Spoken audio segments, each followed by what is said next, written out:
Welcome to my mini vlog. Nagluluto nga pala ako ng lazy rice mga frenny. Lazy rice, yes, lazy rice. As in tamad na bigas. Tamad na kanin. Tinawag nga pala siya ng lazy rice kasi yun yung tipong ayaw mo nang magluto ng ulam. Kanin na lang, kanin na may ulam, yun, diretso na. Syempre, una-una, sasabunan natin ng ating bigas.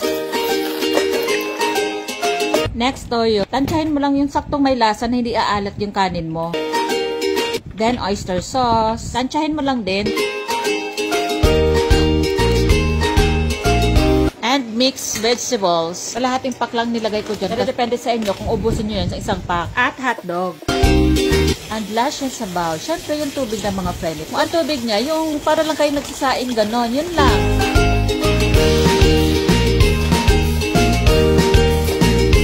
At salang na. Fast forward luto ng mga frenny.